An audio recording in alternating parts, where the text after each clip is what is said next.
Maulon noon nang anang makita ni aling rosa ang tatlong batang magkakayakap sa ilaliming surang waiting shed sa giliding kalsada. Mahina ang buhos ng ulan pero sapat para mabasa ang manipis nilang damit. Nanginginig ang bansong Bobby habang yakap-yakap ang isang lamang bag na tila ayan na lamang ang natitirang pag-ari nila. Dumaran ang mga tao pero walang gustong huminto.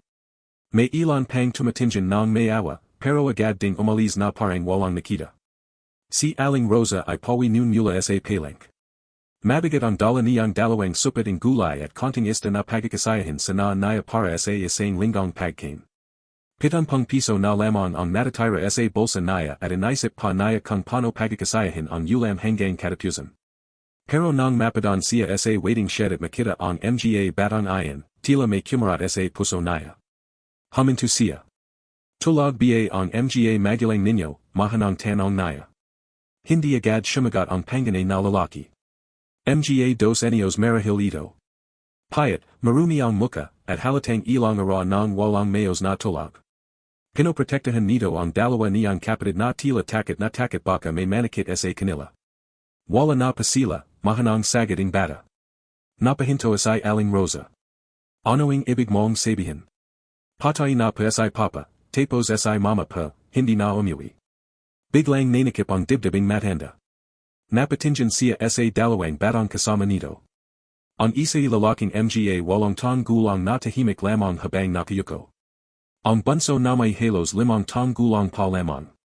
Namimugto ang mga mata nito sa kayak. May kamaganak ba kayo? Yumaling ang panganay.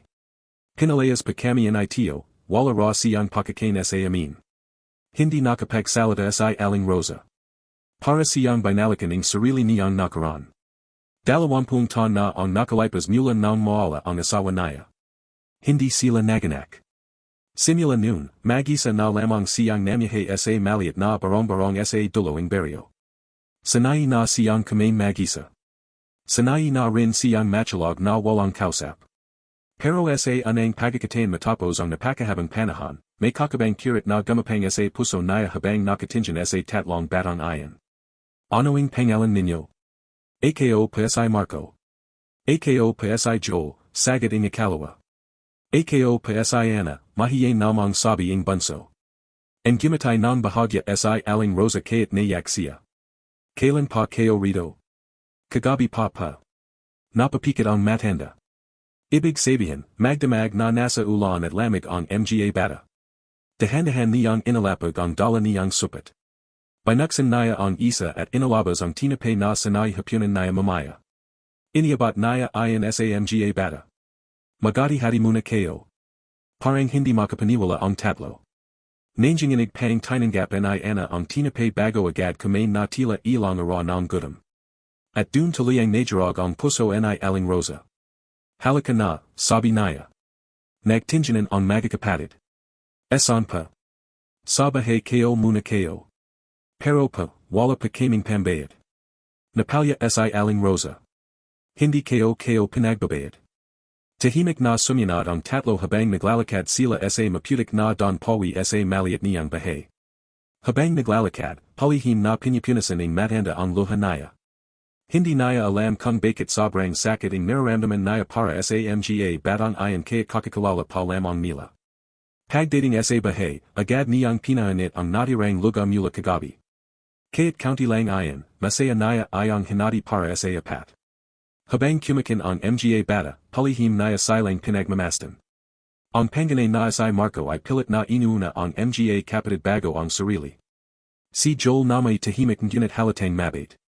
Samantalang si Ana ay kumakin habang yumiyak. Bakit ka yumiyak, ito, tanong ni Aling Rosa. Nalala kayo pa si mama. Napakagat sa labi ang matanda. Lumapit siya kay Ana at marahang hinaplos ang buhak nito. Minsan, may mga tong umalis sa buhay natin kayat ayaw natin. Pero hindi ibig sabihin noon na mag-isa na tayo. Hindi na napigilan ni Ana at yumakap ito sa matanda. At sa simpleng yakap na ayan, parang may puwang sa puso ni Aling Rosa na matagal ng walang laman ang untayanting napuno. Kinagabihan, pinachalag naya ang mga bata sa isa niyang lamang kama habang siya namay sa side lamang humaga. Pero kaya't matigas ang saig at manipis ang banig, matagal na panahon matapos niyang maramdaman ang ganong klaseng init sa bahay naya. May mga mahanang tawanan. May mga batang humihilik. May buhay ulit ang tahanan naya. Ngunit hindi naging madali ang mga sumunod na araw. Kinamagahan, nagising si Aling Rosa sa tunaging pagyubo ni Joel. Matas ang lagnat nito. Halatang pinabayan na ang matagal ang katawan. Wala halos gamit si Aling Rosa at wala ring sapat na pera. Binuksan naya ang alkansiya niyang lata sa ilaliming aparador. Bilang ang layman noon. Para sa na ayan para sa maintenance naya sa altapresyan. Pero nang makita niyang nanginginig sa lagnat si Joel, agad siyang tumayo. Sandali lang kayo rito. Bibalay ako in gamit. Pero Lola, tawagan ay Marco. Natigilan si Aling Rosa. Lola. Hindi naya alam kung bakit biglang nangilit ang luha naya ng marinig ayan. Hindi na siya sinagot in matanda. Basta ang gumatay lang siya bago lumabas. Sa buong magapan, naglabas siya ang damit in kapitbahay para may pambili ang pagkain. Kaya't masakit ang likod naya, tiniais naya. Kaya't namamanhid ang kamay naya sa kakakuskos, hindi siya tumajol. Pag-uwi naya, nadatnan niyang pinapapayan ni Marco ang kapatid habang si Ana namay natutulag sa kandungan ni Joel. Lola, mahanang tawagan ni Marco. Salamat pa. Napanjiti si Aling Rosa. Hindi ninyo kailangang magpasalamat. Bakit nayo pa kami tinulungan? Tahimik siya sandali. Dahil minsan, may tumulong din sa akin nung wala akong wala. Tahimik na yumuko si Marco. Pangako pa, paglaki namin, babayaran namin lahat ang kabutihan ninyo. Napatawa ng mahina si Aling Rosa. Huwag na. Ang gusto kayo lang, maging mabuti kayong tao. At mula noon, nagsimula ang bagong buhay nilang apat. Ara, maging gumagizing si Aling Rosa para magluto ang simpleng almusal. Minsan tuyo lang. Minsan asin at kanin. Pero kaya't gano kasimple, sabay-sabay silang kumakin. Untayanting naging masigla ang bahay. Naririnig na ang tawanan ni Ana habang naglalaro sa labas. Si Joel na may mahilig gumawa ng sarangala gamit ang lamang diaryo. Habang si Marco ay nagsimulang tumulong kay Aling Rosa sa paghahanap bahay. Hindi mo kailangang magtrabaho agad, sabi ang matanda minsan. Kailangan pa. Ayoko pang kayo lang lagi ang nahihirapan. Lalong minahal ni Aling Rosa ang mga bata. Pero hindi lahat masaya. Maraming sismosa sa barrio ang nagsimulang magsalita. Ano bang napapala ni Rosa sa pagampan sa mga batang yan? Dagdag pabigat lang yan. Matanda na siya. Dapat nagpapanga na lang. Naririnig ayan ni Aling Rosa pero hindi siya sumasagot. Pero isang gabi, nadatnan niyang umiyak si Marco sa likading bahay. Ano'ng nangyari? Lola, pabigat lang daw pa kami sa inyo. Parang piniga ang puso ni Aling Rosa. Lumapit siya at hinawakan ang muka ng bata. Tingnan mo ako. Untayanting tumanjan si Marco habang namumula ang mata. Hindi kayo pabigat. Pero. Alam mo kung ano ang tunay na pabigat? Yumaling ang bata. Ang mabuhay ng walang dahilan. Tahimik si Marco. Kayo ang naging dahilan kung bakit gusto kayo pang mabuhay. Tuluyang napayak ang bata at nayakap ang matanda ng mahigpit. At sa gabing ayan, habang mahigpit silang magkayap, walang nakakalam na ang simpleng pagmamahal na nagsimula sa isang maulang gabi ay magiging dahilan ng isang kwentong magpapayak sa buong barrio Pagkalipas ang 25 taon, lumapas ang mga buwan at untayanting nasanay ang apat sa bagong buhay na magkasama. Kaya't maliit at luma ang bahay ni Aling Rosa, napuno naman ayan ang init at pagmamahalan na noon lang muling naramdaman ng matanda. Sa anang pagkakataon matapos ang napakahabang panahon, may mga batang tumatawag sa kanya ng Lola, may mga pang nagtatakbahan sa side tuwing umaga, at may mga munting jiding nagbibigay sa kanya ng dahilan para bumangan araw-araw. Pero habang tumatagal, lalo ring bumibigat ang buhay. Dumating ang panahon na halos wala ng layman ang lalajayan nila ng bigas. Ang dating sapat na pagkain para kay Aling Rosa lamang ay kailangan na nayong pag-asayahin para sa apat na tao. Madalas, nagpapanggap na lang siyang busog para mabigay ang huling parting pagkain sa mga bata. Lola, bakit pa hindi kayo kumakin? Tanong minsan ni Ana habang hawak ang kutsara. Ang gumatay lang ang matanda. Kumain na ako kanina. Pero napansin iyan ni Marco. Nakita niyang walang laman ang plato ng matanda. Tahimik siyang yumuko habang pinapigilan ang luha. Kinagabihan, hindi makatulog si Marco. Naririnig niya ang mahanang pagyubo ni Aling Rosa sa kabilang sulaking bahay. Alam niyang pagod na ito. Kinamagahan, maga siyang umalis nang hindi nagpapalam. Pagbalik niya, may dala siyang maliit na supating pendesal. Saan mo nakuha, yan, gulat na tanong ni Aling Rosa. En gumatay si Marco kayat pause na pause. Nagarga pa ako ang gulay sa palank. Biglang nanikip ang dibdibing matanda. Aicho, bata ka pa. Mas kaya ko pa kaysa sa inyo. Hindi agad nakapagsalita si Aling Rosa. Tila may kung anong mabigat na humarang sa lalamunan niya. Alam niyang mabuti ang intensyon ng bata, pero nasasaktan siyang makitang napapilatang magsakripisyo si Marco sa murang edad. Lumapit siya rito at hinawakan ang magasbang nitong kame. Makinig ka sa akin, mahina niyang sabi. Ayakang nananaka in kahirapan ang pagabata ninyo. Pero ayoko rin pang nakikitang nahihirapan kayo. Napapikat si Aling Rosa. Napakabigat marinig noon mula sa isang batang dapat na gularo lang. Mula noon, mas nagsakap pa ang matanda. Tumatanggap siya ang labada, nagwawalis sa tapat ng munisipyo, minsan na may nagbabenta ang nilagang saging sa kanto. Kaya't masakit ang mga tuhad niya, tiniyais niya lahat para lang hindi magitam ang mga bata. Pero hindi pa rin sapat ang kinikita niya. Isang gabi, nadatnan ni Marco si Aling Rosa na tahimik na nakapo sa labas ang bahay habang nakatingin sa buwan. Lola. Napalingan ang matanda at agad ang gumatay. Bakit gising ka pa? Nag-isip lang pa. Ing ano? Tahimik si Marco sandali. Paano pa kaya kung hindi nayo kami nakita noon? Parang kinyarat ang puso ni Aling Rosa. Baka wala na pa kami, dugtong ang bata. Wag mong sasabihin, yan, agad na sabi ang matanda. Toto naman pa. Tahimik na bumantang hininga si Aling Rosa bago tumingin sa langit. Alam mo, Marco, minsan akala natin malas tayo sa buhay. Pero may mga pagkakate ang inalalapit tayo ang Diyos sa isa-isa dahil may dahilan. Anong dahilan pa? Ang gumatay siya habang hinahaplos ang buhaking bata. Para iligtas natin ang isa-isa. Hindi na nakasagad si Marco. Sa murang edad, ramdam niya kung gano siya kamahaling matanda. Hindi niya maintindihan kung bakit may tang kayang magbigay ang ganong klaseng pagmamahal kaya't hindi naman sila tunay na magadugo. Lumapas pa ang ilang taon. Unti-unting lumaki ang tatlong bata. Si Anna ay naging masayahing dalagita na mahilig kumanta habang naglilinis ang bahay. Si Joel na may naging tahimik pero matlanong bata na laging may dalang lamang libro kaya't san.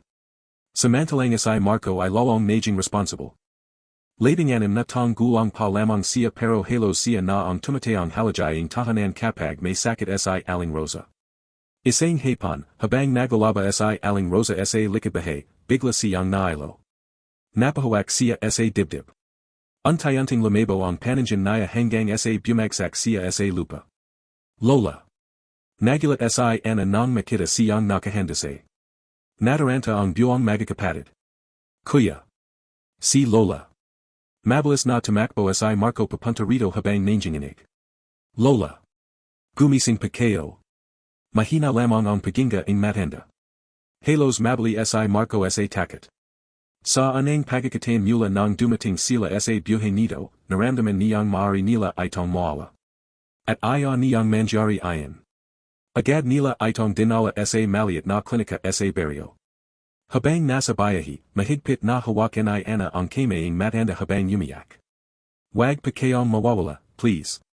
Tahimik namang nakapo si Joel pero tuloy-tuloy ang pagagos ng luha niya. Pagdating sa klinika, lumabas ang doktor matapos surian si Aling Rosa. Pagod ang katawan niya. Mataas ang blood pressure at kulang sa pahinga. Dok, gagaling pa ba siya, nanginginig na tanong ni Marco. Napatingin ang doktor sa tatlong bata. Kailangan niya ang gamit, masustansyang pagkain, at pahinga. Napayuko si Marco. Alam niyang wala silang para dun. Habang natutulog si Aling Rosa sa kama ang klinika, tahimik na lumabas si Marco. Kuya, saan ka pupunta? Tanong ni Joel. Hahanapin paran. Buong gabi siyang nagtrabaho sa palank. Nagbuhat siya ing seko ing bigas, nagdalak ing karitan, at naglinis ing mga basurahan kapalit ing konting pera. Pagod na pagod ang katawan niya pero hindi siya tumigil. Kailangan niyang iligtas si Aling Rosa. Kinamagahan, may dala siyang konting gamit at lugo. Pagpasak niya sa silid, nadatnan niyang gizing na ang matanda. Marco. And gumatay siya kayat halatang pagod. Oh, Lola. May pagkain na tayo. Napansin agad ni Aling Rosa ang mga sugat sa kame nito. Ano ing ginawa mo? Wala pa. Marco. Tahimik ang binatha. Untayanting nanjalid ang luha ing matanda. Hindi ko kayang makita na nagsasakripisyo na ang ganito. Lumapit si Marco at yumupo sa tabi niya. Lola, ko pa ang nagsalba sa amin noon. Anak. Kayat anong hirap pa, kakayanan namin basta kasama ko. Tuluyang napayak si Aling Rosa. Hindi niya akalaing ang tatlong batang minsang nakita niyang gudam at basangbasa sa ulan ang magiging pinakamahalagang parting buhay niya. Pag-uwi nila mula sa klinika, lalo pang naging malapit ang pamilya nila. Tuwing gabi, sabay-sabay silang nagkwentuhan habang kumakining simpleng hapunan. Minsan nagtatawanan sila kayat tuyo lang ang ulam. Minsan naman, nagkakulatan si Anna at Joel habang kunwariway nagagalit si Marco. At sa bawat tawanan, pakiramdam ni Aling Rosa ay untayanting gumagaling ang sugat sa puso niyang matagal ng walang laman. Pero isang gabi, habang nagkakampiuni si Marco ing surang bubong, may biglang humantong mamahaling sasakyan sa haraping bahay nila. Nagtinginan ang magkakapatid. Bihira lamang may ganitong sasakyan sa baryo. Dahan-dahang bumaba ang isang lalaking nakaitim na polo at mukhang mayaman. Dito ba nakatira sina Marco, Joel, at Anna? Nagkatingan ang tatlo. Opo, sagad ni Marco. Tiningnan sila ing lalaki mula yulo hanggang pa bago humingan ng malalim. Ako ang abogado ing tayuhin ninyo. Biglang natigilan ang magkakapatid. Parang bumagat ang hangin. Patay na ang tayuhin ninyo. Tahimik ang palagid. At bago siya mamatay, may iniwan siyang mensahe para sa inyo. Naging tahimik ang buong palagid matapos sabihin ing abogado ang balitang iyan. Tanjing mahanangihip lamang yung hangin ang marinig habang magkakatabing nakateo sina Marco, Joel, at Anna sa may pinchuan ing kanilang maliit na bahay. Si Aling Rosa na may dahan-dahang lumabas habang hawak ang dibdib niya. Sino pa sila, tanong niya. Magalang na yumuko ang lalaki. Magandang gabi pa. AKOSI Attorney Villanueva. Napansin agad ing abogado ang simpleng kalagayan ing bahay. Ang bubong na may tagpay-tagping yero. Ang lamang yupuan sa labas. Ang ila na halos mamatay-matay. Saglit siyang natahimik habang nakatingin sa magkakapatid. Talagang dito sila lumaki. Napatingin si Marco sa abogado. Ano pang kailangan ninyo? Humingan ng malalim ang lalaki bago inalabas ang isang sobre mula sa bag niya. Bago namatay ang tayuhin ninyo, inutusan niya akong hanapin kayo. Biglang nanigas ang mukha ni Marco. Parang bumalik lahaing ala-ala sa kanya. Ang gabing itinilak sila palabasing bahay. Ang malamig na ulan. Ang ayak ni Anna. Ang gudam na muntik ng pumatay sa kanila. Ay na panaming bumalik dun, malamig na sabi ni Marco. Mukhang nagulat ang abogado. Hindi ako nandito para pabalikan kayo. Kung ganawan. Totoong nagasakit ng matagal ang tayuhin ninyo. At bago siya namatay, sinabi niyang matagal niya ng pinagsisihan ang ginawa niya sa inyo. Napatawa ng mapait si Marco. Pinagsisihan. Namula ang mata niya. Nung pinalayas niya kami, halos mamatay kami sa gudam. Marco, mahanang saway ni Aling Rosa. Pero hindi na napigilan ang binatha ang sakit na matagal niyang kinimkim. Nazan siya nung nilalagnat si Joel. Nung yumiyak si Anna gabi-gabi dahil gudam siya. Nazan siya nung halos mailan ang malay si Lola kakatrabaho para sa amin. Tahimik ang abogado. Wala siyang masago. Kaya't siya, alam niyang walang sapat na paliwanag para sa sakit na pinagdanan ng magkakapatid. Huminga siya ng malalim bago iniabot ang sobre. Hindi ko mababago ang nakaraan. Pero ito ang hablan niya. Dahan-dahang kinaha ni Marco ang sobre. Nanginginig ang kame niya habang binyabuksan iyan. Isang sulit. At isang maliit na susi. Nagkatingin silang magkakapatid. Ano pa, tanong ni Joel. May maliit na lupa ang tayuhin ninyo sa kabilang bayan. Sa inyo naya ayan ipanapamana. Natahimik ang laha. Lupa. Para sa ibang tao, maliit na bagay lang ayan. Pero para sa mga tan ilang tan nang nabubuhay sa kahirapan, napakalaking bagay nun. Bakit na yan pa, mahanang tanong inayana. Tahimik ang abogado bago sumagot. Dahil natakat siyang mamatay ng hindi humihingi ang tawad. Napayuko si Ana habang dahanahang pumapatak ang luha naya. Hindi naya alam kung magagalit ba siya o mawawa. Samantalang si Marco na may maring nakakuyam ang kameo. Galit pa rin siya. Hindi madaling burahin ang sugat ng nakaraan. Pero bago pa siya makapagsalita, marahang hinawakan ni Aling Rosa ang balikat naya. Anak. Napalinggan si Marco. Ang galit, mabigat dalhin habambuhay. Pero lola. Hindi kayo sinasabing kalimutan mo. Tahimik siyang tumanjan sa mga mata ng banafa. Pero huwag mong hayang kainin ng sakit ang puso mo. Untayanting napabantang hininga si Marco. Alam niyang tama ang matanda. Mula ng amtinan sila nito, hindi kailaman nagtanim ng galit si Aling Rosa sa kayat sino. Kayat sa mga kapipahay na nang mamalayat sa kanila noon, lagi pa rin itong mabait. At marahil ayan ang dahilan kung bakit sobrang laki ang respeto nila rito. Puwid pa bang, kayo na lang ang tumanggap nayan, tanong ni Marco habang iniabot kay Aling Rosa ang sobre. Nagulat ang matanda. Bakit naman? Kayo naman patalaga ang nagpalaki sa amin. Biglang nanjalit ang luha ng matanda. Hindi kayo kailangan ng kayat ano, anak. Kami po ang may kailangan. Tahimik na ang gumataya si Marco.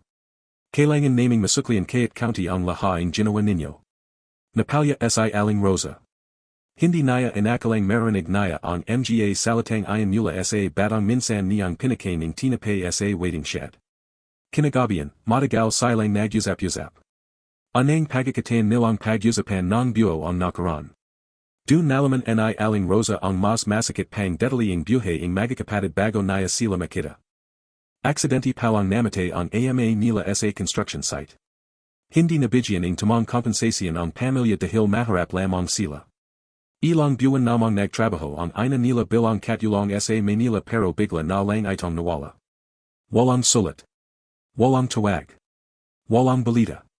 At nang mailan sila ang magulang, dun nagsimulang magbago ang tayuhin nila. Noong una, mabait para ito.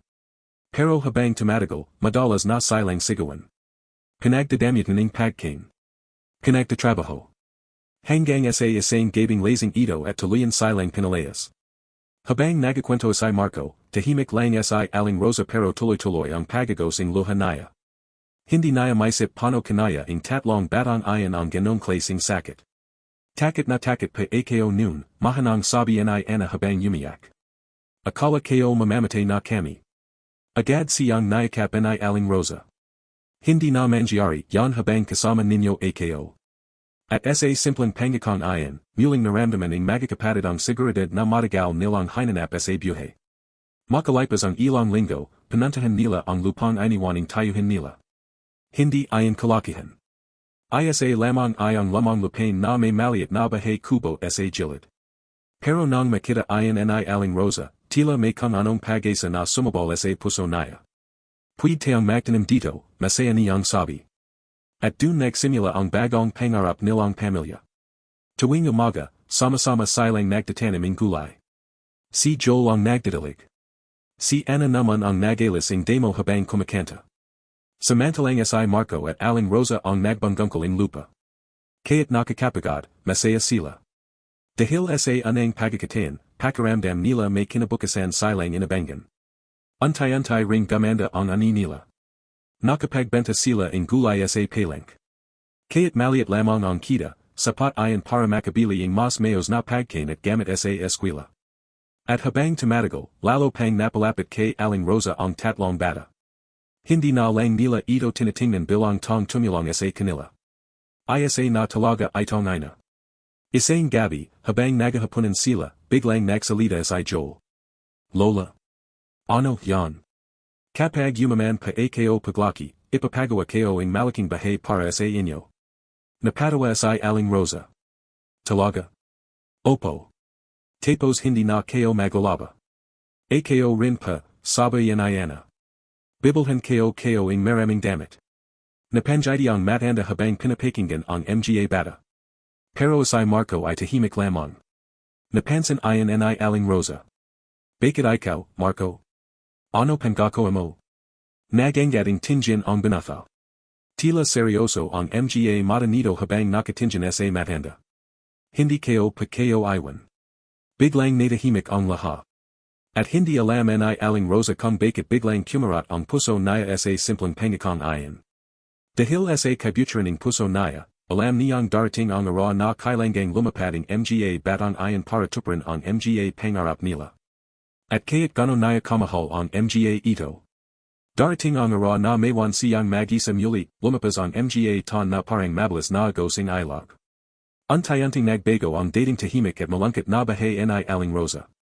Ang dating dingding na halos bumigay na sa kalyaman ay napalitan ng bagong tabla.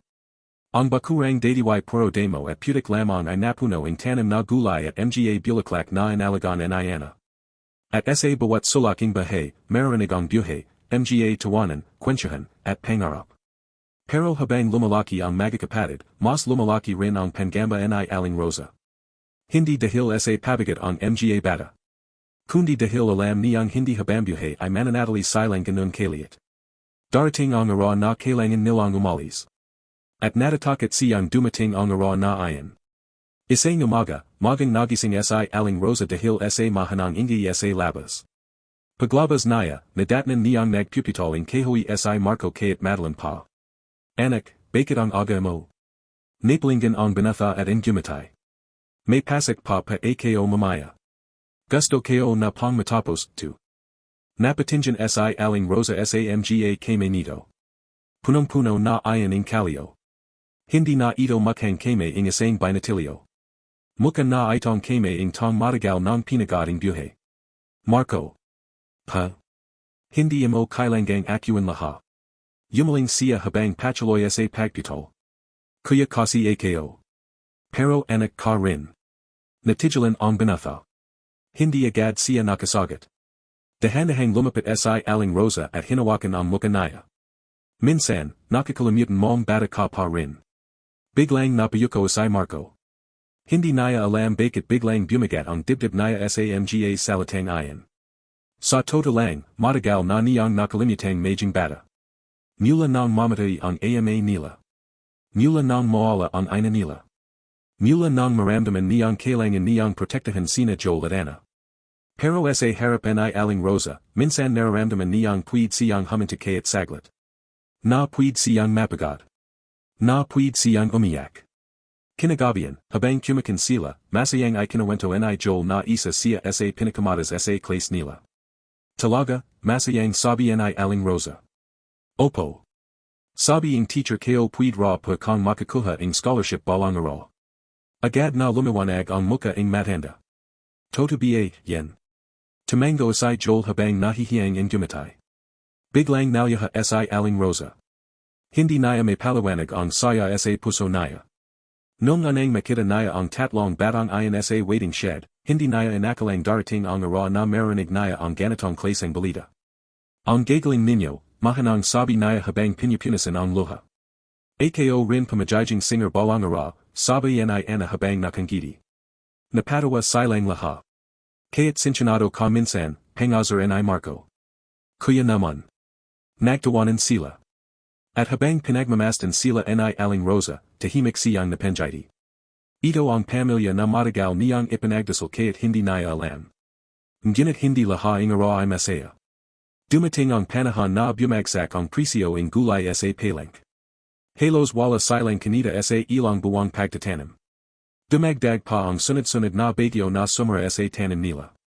Isang gabi, tahimik lamang silang nakapo habang nakatingin sa kakonting pagkain sa mesa. Walang nagsasalita. Ramdam nila ang bigating problema. Lola, mahanang sabi ni Marco. Ano yan? Balik ko pang huminta muna sa pag-aral. Agad na napatingin sina Joel at Anna sa kanya. Ano, gulat ni Anna.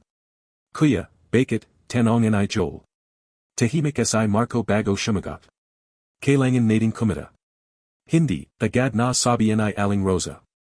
Nagulat si Marco. Pero Lola. Hindi ako pumayag na magarap para lang tumajil ka sa pag-aral. Paano naman patayo? Kakayanin natin. Pero nahihirapan na kayo. Mas mahihirapan ako kapag sinira mo ang pangarap mo. Natahimik ang banatha. Marco, pagpapatuloy ang matanda habang nangingilit ang luha, ang edukasyon lang ang maywan sa inyo kapag wala na ako. Biglang sumikip ang dibdibing magkakapatid. Ano ba yang sinasabi ninyo, nayak na sabi Ana. Napanjidi si Aling Rosa. Matanda na ako. Hindi habang buhay nandito ako. Wag nayo pang sabihin, yan, mahanang sabi ni Joel. Lumapit si Marco at yumipo sa tabi ng matanda. Hindi pa ako titajal kung masasaktan kayo. Dahan-dahang hinawakan ni Aling Rosa ang kamay niya. Pangako. Tumango si Marco. Pangako. At dahil sa pangakong iyan, mas lalo pa silang nagsikap. Naganaping sideline si Marco pagkatapos ng clase. Nagtitinda siya ng gulay sa palengke tuwing madaling araw bago pumasok sa eskwela. Si Joel na may tumutulong gumawa ng mga paper bag para ibenta. Habang si Ana ay kumakanta sa mga maliit na programa sa barrio kapalit ng konting bayad. Walang reklamo. Walang sambat. Dahil para sa kanila, pamilya sila. Isang gabi, habang natutulog ang lahat, nagising si Aling Rosa dahil sa mahanang hikbi. Paglingan niya, nakita niyang nakapo si Ana sa isang sulak habang umiyak. Ana. Mabilis na pinyanazan ng dalagita ang luha niya. Lola, gising papala kayo. Lumapit ang matanda. Bakit ka umiyak? Tahimik si Ana sandali bago tuliyang napahagulgol. Natatakot pa ako. Bakit? Baka mawala rin kayo sa amin. Parang may tumasak sa puso ni Aling Rosa. Agad niyang nayakap ang dalagita. Hindi pa ako mawawala. Promise. Napapikit ang matanda. Gusto niyang magsinungaling. Gusto niyang sabihing habambuhay siyang mananatili. Pero alam niyang hindi niya kayang ipangako ayon. Kaya mas hinigpitan na lang niya ang yakap. Habang nandito ako, mamahalan kayo ng buong-buo. Mas lalong umiyak si Ana. At sa gabing ayon, pareho silang hindi nakatulog. Pagkalipas ang ilang buwan, isang malaking balita ang dumating sa bahay nila. Nakatanggap si Joel ng scholarship mula sa isang prestihiyosong paralan sa siyudad. Halos hindi sila makapaniwala. Lola. Tanggap pa ako. Napahuwak si Aling Rosa sa bibig niya habang umiyak sa tuwa. Dios ko. Yumakap agad si Joel sa kanya. Ko padahilan kung bakit nangyari to. Napayak lalo ang matanda. Pero kasabayang saya ay may konting sakit din siyang naramdaman. Dahil alam niyang ito na ang simula. Simula ang paglayo ng mga batang minahal niya na parang tunay niyang apo. Kinagabihan, habang tulog ang lahat, tahimik na lumabas si Aling Rosa at yumipo sa lamang yupuan sa haraping bahay. Tahimik siyang nakatingin sa langit. Maya-maya, lumabas si Marco. Hindi pa kayo natutulog? Ang gumatay ang matanda. Ikaw yata ang hindi makatulog. Yumipo si Marco sa tabi niya. Tahimik muna silang dalawa. Hanggang sa biglang nagsalita si Aling Rosa. Darating ang ara, alis kayo rito. Agad yumaling si Marco. Hindi pa. Anak. Hindi kayo pa kayo iwan. Napanjidi si Aling Rosa pero may lungkot sa mga mata niya. Minsan, ang tunay na pagmamahal, maranong magpalaya. Tahimik si Marco.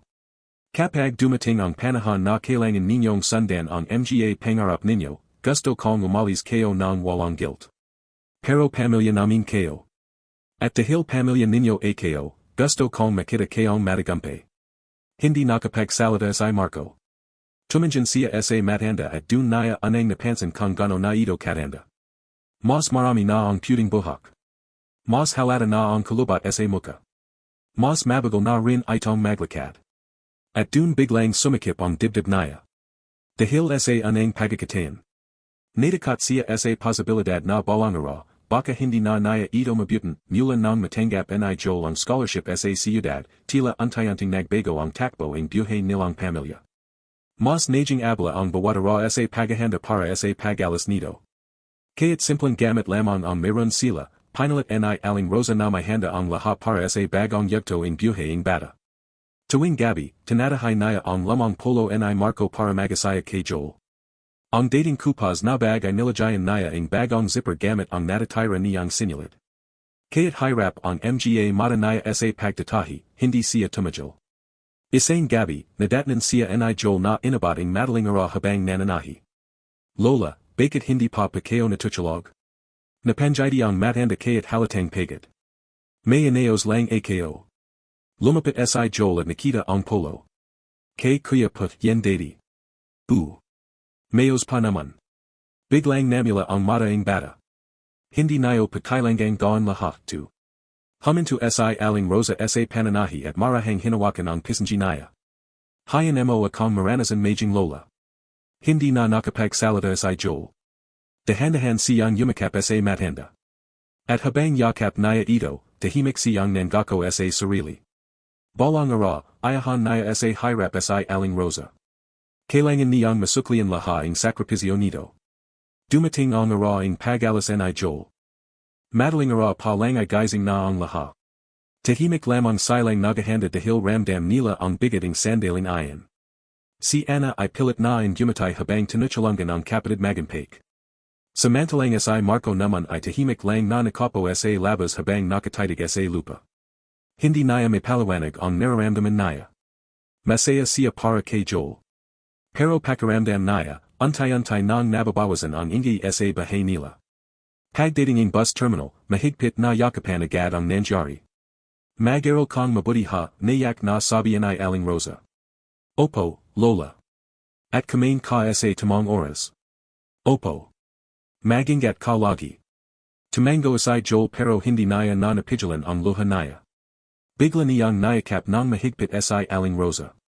Babalik pa ako agad. Napapikit ang matanda habang mahigpit din siyang yumakap. Hindi mo kailangang magmadali. Pero ayoko pa kayong maiwan. Untay-unting tumulo ang luha ni aling Rosa. Ang gusto kayo, tuparin mo ang pangarap mo. Pag-alis ng bus, tahimik lang silang tatlo na naiwan sa terminal. Habang papalayo ang sasakyan, pakiramdam ni aling Rosa ay may bahagi ng puso niyang untay-unting inilalayo rin. Pag-uwi nila sa bahay, sobrang tahimik. Wala na ang maingay na pagbabasa ni Joel tuwing gabi. Wala na ang batang laging nagtatanong tungkol sa mga bituin at pangarap. Napatingin si Anna sa bakantang higan ng kapatid. Parang ang lungkot. Ang gumatay si aling Rosa kaya't nayak. Ganyan talaga kapag lumalaki na ang mga anak. Mabilis na lumapas ang mga buwan. Paminsan-minsan lamang umuwi si Joel dahil sa dami ang ginagawa sa siyudad. Pero halos linggo-linggo naman itong nagpapadala ang sulat. At bawat sulat nito ay paulit-ulit na binabasa ni aling Rosa. Lola, metas pa ulit grades ko. Lola, nanalo pa ako sa science contest. Lola, miss ko na pa ang luto ninyo. Tuwing binabasa ayan ng matanda, para siyang muling binibigyan ng lakas. Pero habang masaya sila para kay Joel, mas lalong bumibigat ang responsibilidad ni Marco. Mas dumami ang trabaho niya sa palank. Mas lalo siyang napagod. At mas lalo niyang itinago ang sariling problema. Isang gabi, umuwi siyang sugatan ang kame. Ano ang nangyari, gulit na tanong ni Anna. Wala to. Pero nang makita ayan ni aling Rosa, agad siyang nataranta. Dios ko, Marco. Kinaha niya agad ang lamang first aid kit nila.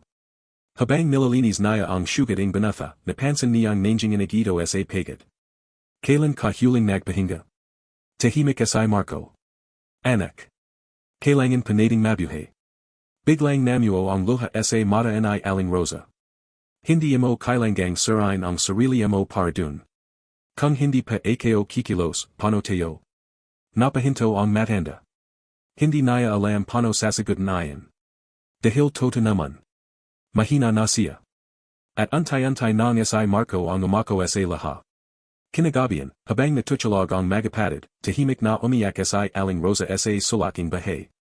Narinig niya ang mahanang boses ni Marco. Lola. Mabilis niyang pinyanasan ang luha. Bakit gising ka pa? Lumapit ang banafa. Ko payata ang umiyak. Yumaling siya. May nalala lang. Tahimik na yumupo si Marco sa tabi naya. Pagod na pakeo, no. Napanjidi si aling rosa ng mahina. Konti lang. Hindi patoto, yen. Tahimik ang matanda. Minsan natatakot pa ako, biglang sabi ni Marco. Napalingan siya. Bakit? Baka isang ara, mawala kayo habang wala kami. Parang may mabigat na humawak sa dibdib ni aling rosa. Hindi siya agad nakasagot. Dahan-dahang hinawakan ni Marco ang kamay naya. Kayo na lang pakasi maroon kami. Unti-unting nanjalid ang luha ng matanda. At sa anang pagkakataon, nakita niyang umiyak si Marco. Hindi ayang simpleng pagluha lamang. Kundi ayak ang batang matagal ng nagpapakatag para sa lahat. Pagod na po kang matakot moalan. Hindi na napigilan ni aling rosa at nayakap niya ito ng mahigpit. Makinig ka sa akin. Tahimik na umiyak si Marco sa balikat niya. Kahit anong mangyari, hindi masasayang ang pagmamahal na binigay natin sa isa't isa. Mas humigpit ang yakap ng binatha. Pero ayoko pa. Napapikat si aling rosa. Alam niyang darating ang ara na iwan din siya ng panahon. Pero sa sandaling ayan, gusto muna niyang maging matatag para sa batang minsang nangakang hindi siya iwan. Lumipas pa ang dalawang taon. Lalong gumanda ang buhay ni Joel sa siyudad. Naging honor student ito at nakalala sa paralan nila dahil sa talino. Si Ana na may lalo pang gumaling kumanta. Madala siyang kunan sa mga programa sa bayan. Habang si Marco ay tuluyan ng tumagil sa pag-aral para magtrabaho ng full-time. Naglit si aling rosa ng malaman ayan. Bakit mo ginawa yan? Mas kailangan pa natin ng pera. Pangarap mo rin ang pag-aral. Mas importante pa kayo. Biglang napalya si aling rosa. Hindi kayo inalagan para isuko ninyo ang mga pangarap ninyo. Tahimik lang si Marco. Pero sa todo lang, matagal na niyang isinantabi ang sariling pangarap. Ang mahalaga sa kanya, mapanatili niyang buo ang pamilya nila. Isang hapon, habang nagtitinda si Marco sa palengke, may isang mayamang lalaki ang lumapit sa kanya. Ikaw ba si Marco? Opo. Tahimik siyang tiningnan ng lalaki. Matagal ka na naming hinahanap. Nagulat si Marco. Sino pa kayo? And gumatay ng bahagya ang lalaki bago iniabot ang calling card. Ako ang may-ari in construction company kung saan nagtrabaho ang AMAMO noon. Biglang nanigas si Marco. At hindi naya alam kung bakit. Pero pakiramdam naya, babaguan ng lalaking ayan ang buhay nilang lahat, matagal na nakatitig si Marco sa calling card na hawak naya habang tila bumibigat ang palagid ng palengke. Naging mahina ang ingay ng mga tao sa pandinig naya. Ang tanging tumatakbo sa isip naya ay ang huling alaala ng ama nilang nakangiti bago ito umalis para magtrabaho nung araw na hindi na ito nakawi. Ano pang kailangan ninyo sa akin, maingat niyang tanong. Tumanjan ang lalaki sa kanya ng matagal bago nagsalita. Ako si Ernesto Villarreal. Parang pamilyar ang apelido. Isa ayan sa pinakamayamang pamilya sa probinsya. Sila ang may malalaking negosyo at mga gusali sa siyudad. Alam kong bigla ito, sabi ang lalaki, pero gusto kong pag-usapan natin ang tungkol sa AMAMO. Biglang nanikip ang dibdib ni Marco. Dalawang bagay lang lagi ang nararamdaman niya tuwing naalala ang ama nila, lungkot at galit. Lungkot dahil maga itong nawala. Galit dahil matapos mamatay ang ama nila, tila wala ng tumulong sa kanila. Kailangan kayo na pang bumalik sa trabaho, malamig na sabi ni Marco. Pero hindi gumala si Ernesto. Hindi kasalanan ng AMAMO ang nangyari noon. Natigilan si Marco. Ano pang ibig ninyong sabihin? Huminga ng malalim ang lalaki bago tumanjan sa palagid. Puwede ba tayong mag-usap sa mas tahimik na lugar? Ay sana ni Marco. Pero may kung anong bumabilang sa kanya na kailangan niyang marinig ang sasabihin nito. Pagaran ng ilang minuto, magatapat silang nakapo sa isang maliit na karinderya. Tahimik lamang si Marco habang hinihintay magsalita ang lalaki. Ang AMAMO ang isa sa pinakamagaling kong trabahador noon, panimula ni Ernesto. Masapag siya. Tahimik. At mahal na mahal naya kayong pamilya naya. Napayuko si Marco. Nalala naya ang ama niyang kahit pagod ay nagagawa pa rin silang kargahin noon. Pero nung araw ang aksidente, huminto ang lalaki. Hindi siya dapat namate. Biglang napatas ang tinjin ni Marco. Ano pang ibig sabihin? Napulunak si Ernesto. May problema noon sa safety ng building. May report na kailangang ipasra muna ang site. Pero may mga tong gustong ituloy ang trabaho. Untayanting kamuyam ang kameo ni Marco. At alam iyan ng kampanya. Tahimik ang lalaki. At sapat na ang katahimikang iyan para maintindihan ni Marco ang sagot. Biglang yumanit ang dugo niya. So kasalanan ninyo. Hindi kayo alam noon ang buong nangyari. Pero kampanya ninyo, yan. Napatinjan ang ilang tao sa kanila dahil sa lakasing boses ni Marco. Alam kayo, mahanang sabi ni Ernesto habang mabigat ang muka. At habang buhay kong dadalhin ang kasalanang iyan. Tahimik na nanginginig si Marco. Pakiramdam niya bumalik lahaing sakit. Ang gutom. Ang ulan. Ang gabi-gabing takot. Lahaing iyan nagsimula ng mawala ang ama nila. Bakit nayan niyo lang sinabi, dalit niyang tanong. Dahil nayan kayo lang nalaman ang buong katotohanan. Tumawa ng mapait si Marco. At anong gusto ninyo? Patawarin kayo. Yumaling si Ernesto. Hindi kayo humihingi in kapatawaran. Tahimik siyang tumanjan kay Marco. Gusto kong itama ang pagkakamali. Hindi na mababalik ang tari kayo. Alam kayo. Napabantang hiningan ng mabigat si Ernesto bago naglabas ng sobre. May kompensasyong dapat noon pa natanggap ang pamilya ninyo. Hindi agad kinaha ni Marco. Pakiramdam niya iniinsulto sila ang parang iyan. Hindi kami pulubi. Hindi kayo sinabing ganun kayo. Hindi namin kailangan ng awa. Hindi awa ang binibigay kayo. Tahimik si Ernesto bago nagsalita muli. Responsibilidad kayo ito. Natigilan si Marco. Sa anang pagkakataon, wala siyang maramdamang yabang sa lalaki. Tanjing pagsisisi lamang. Bakit niyo ginagawa, tanong niya. Tumanjan si Ernesto sa bintana. Dahil may anak din kayo. Napahinto si Marco. At isang ara, nasip kayo, paano kung mangyari iyan sa kanya? Paano kung pabayan siya ang mundo pagkatapos kong mawala? Tahimik na napayuko si Marco. Hindi niya alam bakit, pero untayanting humina ang galit niya. Hindi nawala. Pero humina. Pag-uwi niya sa bahay, tahimik lamang siya. Napansin agad iyan ni Aling Rosa. Anak, may problema ba? Yumupo si Marco sa lamang silya bago inalapag ang sobre sa mesa. Ano, yan? Galing sa kampanya ni Papa. Biglang natigilan ang matanda. Dahan-dahan niyang binuksan ang sobre at nakita ang tsik. Nanlaki ang mata niya. Dios kayo. Hindi pa sila nakakahawak ng ganong kalaking pera. Lola, mahanang sabi ni Marco, parang mali pang tanggapin. Tahimik si Aling Rosa habang nakatingin sa sobre. Minsan, mahina niyang sabi, hindi lahaing parang galing sa nakaraan ay masama. Pero parang binabayaran nila tayo para manahimik. Yumaling ang matanda. Hindi mababayaran ng kahit anong halaga ang sakit na pinagdanan ninyo. Napatingin siya kay Marco. Pero kung makakachalang ito para gumaan ang buhay ninyo, baka ayan na rin ang paraning Dios para tulungan kayo. Tahimik si Marco. Maya-maya, dumating sina Ana at Joel. Umuwi si Joel dahil sembreak nila. Masayang masaya sana ang gabi hanggang sa malaman nila ang tungkol sa pera. Ano pang gagawin natin, tanong ni Ana.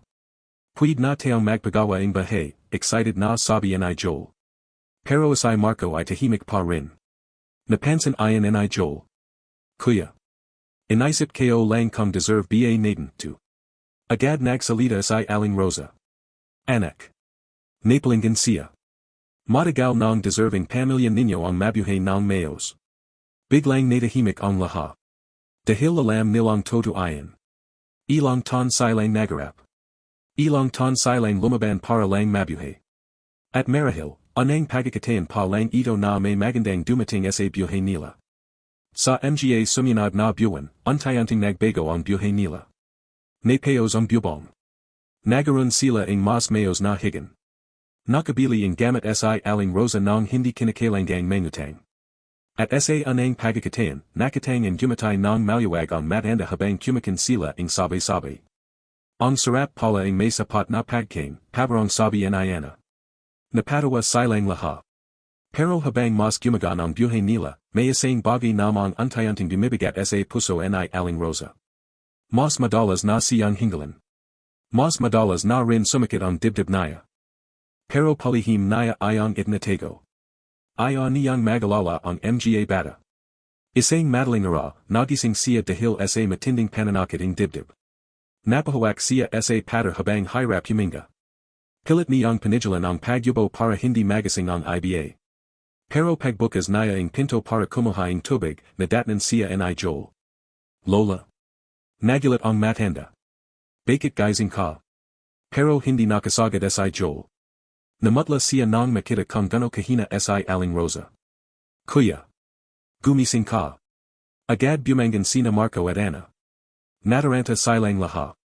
Lola, ano pang masakit? Wala, too. Hindi pa kayo makahinga. Mabilis na inalalayan ni Marco ang matanda habang nanginginig ang kamay niya. Sa lublob niya, palitulit siyang nagdarasal. Huwag muna. Huwag muna na yan. Hindi pa sila handang maala si Aling Rosa, mabilis nilang dinala si Aling Rosa sa ospital sa bayan ng gabing iyan. Habang nasa lamang tricycle sila, mahigpit na nakahawak si Ana sa kamay ng matanda habang umiyak ng tahimik. Si Joel na may tuloy-tuloy ang dasal sa isip niya, samantalang si Marco ay walang tigil sa pagsasabi sa driver na bilisan pa. Konti na lang pa, konti na lang. Pero habang nakatingin siya kay Aling Rosa, pakiramdam niya unti-unting nanalamig ang buong katawan niya sa takot. Hindi niya kayang isipin ang buhay ng wala ito.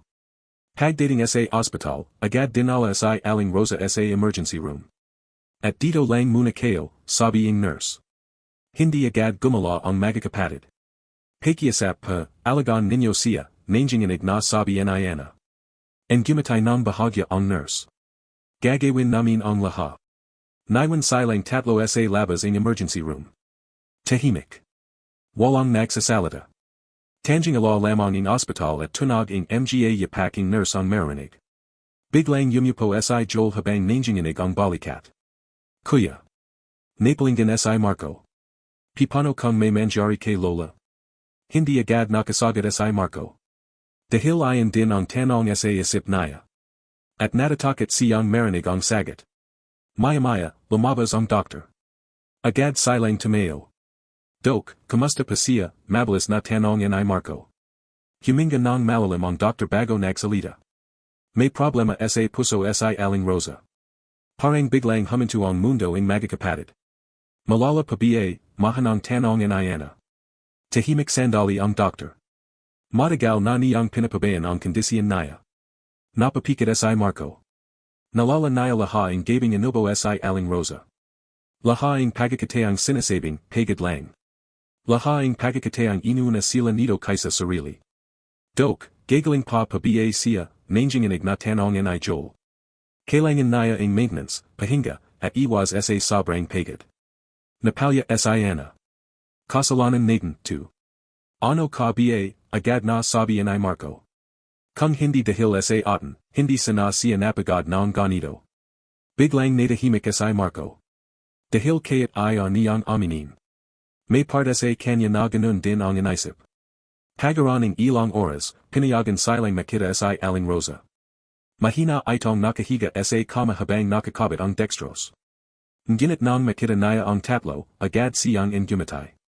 Oh, bakit parang ayak kayo dayan? Tuluyang napahagalgal si Ana habang yumakap sa kanya. Lola. Marahang hinaplos ni Aling Rosa ang buhok nito. Ano ba, yan, parang mawawala agad ako. Wag niyo pang sabihin, yan. Tahimik namang nakatayo si Marco sa gilid. Napansin iyan ng matanda. Marco. Dahan-dahan siyang lumapit. Galit ka ba sa akin? Biglang nagulat ang binafa. Ha? Hindi pa. Tinago kayo kasi. Napakagat sa labi si Marco. Bakit pa kasi lagi ninyong inuuna kami? And gumatay si Aling Rosa ng mahina. Ganon talaga kapag mahal mo. Biglang namuo ang luha sa mata ni Marco. Hindi na niya napigilan. Lumiyahad siya sa tabi ng kama at mahigpit na hinawakan ang kamay ng matanda. Natakot pa ako.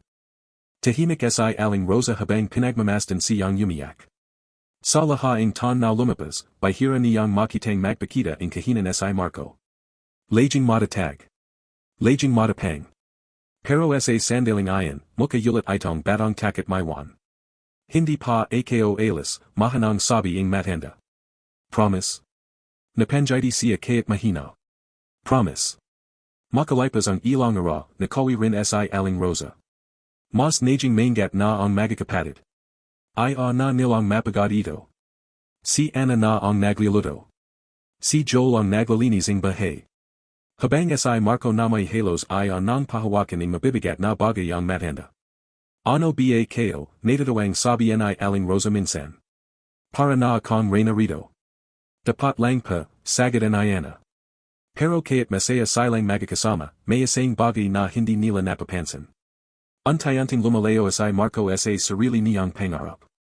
Mas dumami ang trabaho niya. Mas lalo niyang ibinayan ang sarili sa responsibilidad. Isang gabi, nadatnan siya ni Joel sa labas ng bahay habang magising nakapo. Kuya. Napalingan si Marco. Hindi ka pa natutulog? Yumupo si Joel sa tabi niya. Tama na siguro, yung kakatrabaho mo. En gumatay ng mahina si Marco. Hindi pwede. Bakit? Kailangan kong siguraduhin na okay kayo. Tahimik si Joel sandali bago nagsalita. Paano ka naman? Natigilan si Marco. Hindi niya alam kung kailan huling may nagtanong noon sa kanya. Kaya kayo sarili kayo. Hindi, yan sagat. Napabantang hininga si Marco.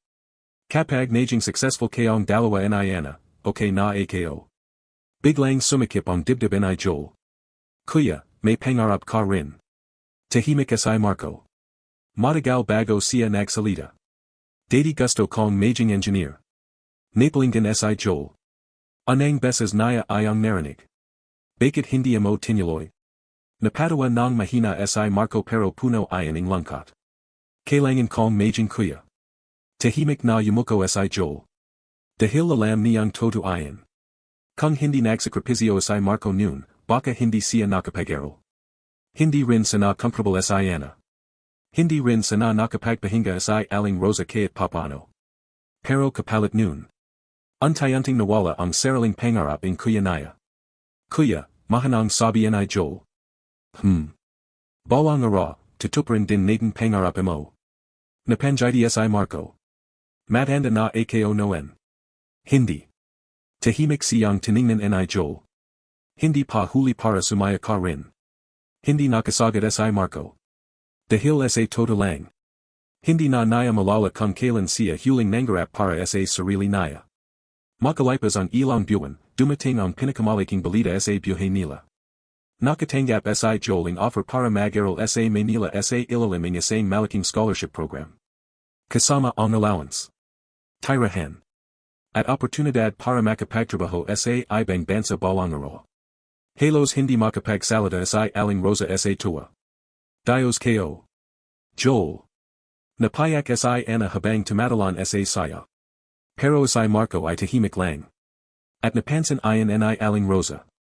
Kinagabihan, nadatnan niya itong magising nakapo sa likid-bahay. Masaya ka ba, tanong niya. En gumatay si Marco. Opo. Sinungaling. Napatawa siya ng mahina. Yumupo si aling Rosa sa tabi niya. Natatakot ka lang. Hindi siya sumagot. Pakiramdam mo, habang umalis sila, mas lalo kong maywan. Biglang nanikip ang dibdib ni Marco. Dahil eksaktong ayan ang nararamdaman niya. Tahimik na hinawakan ni aling Rosa ang kamay niya. Anak. Napalingan siya. Hindi ka maywan. Untayanting nanjalid ang luha ni Marco. Kasi kayo rin pa, mawawala balangaro. Napatahimik si aling Rosa. At sa anang pagkakatayan. Wala siyang masago, mahaba ang naging katahimikan nilang dalawa sa likid-bahay ng gabing ayan. Tanjing tunag lamang ang mga kuliglig at mahanangahip ang hanjan ang naririnig habang magkatabing nakapo sina Marco at aling Rosa. Pareho silang nakatingin sa madalim na langit. Perhong may takot na hindi masabi ng buo. Minsan, mahanang sabi ni aling Rosa, kaya't gano'n natin kamahal ang isang tao, hindi natin sila pwedeng itali sa tabi natin habambuhay. Tahimik si Marco. Pero natatakot pa ako. Napanjiti ng mahina ang matanda. Alam ko. Kapag umalis si Joel, parang mababawasan na naman tayo. Hindi nababawasan ang pamilya kapag may umalis para mangarap. Napayuko si Marco. Pero bakit parang ang sakit? Unti-unting hinaplos ni Aling Rosa ang likod niya gaya ang ginagawa nito nung bata pa siya. Dahil mahal mo sila. Hindi na nakapagsalita si Marco. Sa kaibuturan ng puso niya, gusto niyang maging masaya para kay Joel.